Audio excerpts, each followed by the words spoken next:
So you're standing in an airport terminal, right? And you're just staring at this massive, perfectly synchronized video wall. It's like four giant screens basically acting as one flawless, continuous display. And if you've ever wondered what's actually driving that, well, today's deep dive is for you. We are decoding the unsung hero of commercial AV. It's the Smart-AVI MXWallPRO-0404-S 4x4 HDMI Matrix Switcher. Yeah, that is quite a mouthful of a name, but it really is an incredible piece of tech. Right, and we're tearing into the official specs today to see how this hidden tech actually works. So, okay, let's unpack this. I like to imagine it like a traffic cop, but instead of just, waving cars through an intersection, you are physically ripping up and reconnecting entire highways in milliseconds.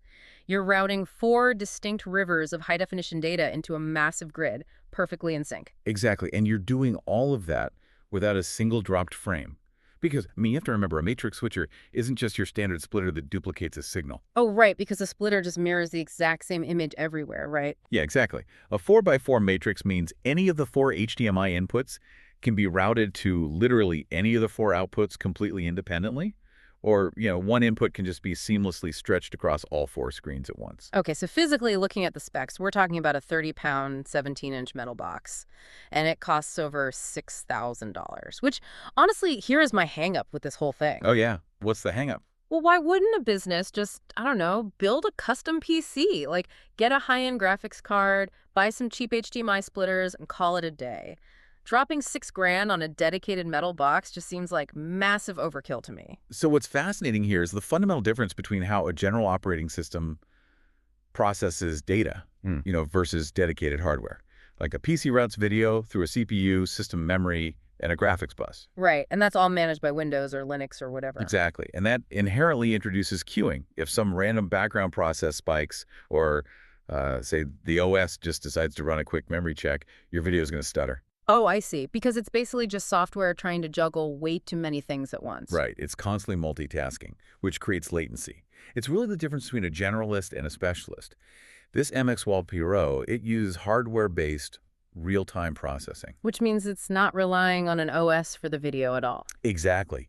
It often utilizes what's called an FPGA, or a field programmable gate array. So it creates a physical, dedicated pathway for the data itself. Wait, a physical pathway? Yeah, think about it. When you push 4 streams of 1080p video at 60 Hz, you're literally moving billions of pixels every single second. Dedicated hardware maps those pixels instantly, like clock cycle by clock cycle. It just completely bypasses the delays of software drivers. Wow. Okay, so there's no buffering, no sudden Windows is updating screens, interrupting a vital security feed. It is just pure brute force hardware endurance. Precisely. It never stops to think about anything else. But, that raises a pretty massive question about usability for me. If this thing is basically just a hardwired pixel cruncher, how do you actually command it? Like, do you have to write raw code to get it to work? No, and that is the crucial bridge this device builds. It completely separates the heavy data lifting from the actual user interface. So you do the initial configuration with really straightforward Windows software. Okay, so you still use a PC just for the setup phase? Yeah, just to set up that 4-screen stretch or, dedicate specific feeds. That software basically writes the routing logic directly to the hardware box once. Ah, okay. And here's where it gets really interesting, because once that logic is baked in, the day-to-day tweaks actually happen via a free Android app. Yeah, which is super convenient for the end user. Right, so you aren't actually painting the video directly with your phone. The app is basically flipping the physical microscopic switches inside that 30-pound box remotely. Like, you tap your screen, and the hardware instantly reroutes those physical data pathways. That's spot on.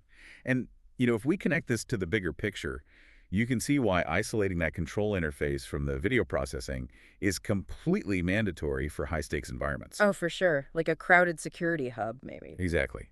Picture an operator who spots something suspicious and needs to instantly throw camera feed 3 across all 4 monitors. They really can't afford to wait 2 seconds for a computer to resize and buffer the feed. Right, or even think of a busy sports bar switching games on the fly.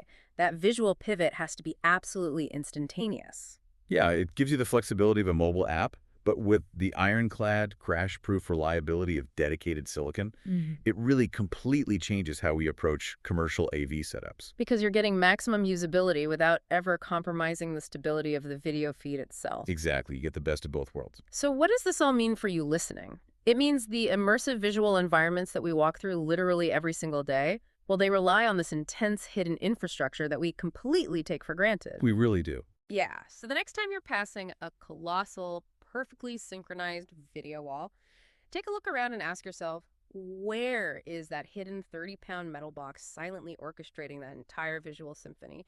And, more importantly, how much raw data is violently coursing through its dedicated circuits just to show you a flawless ad for a rental car?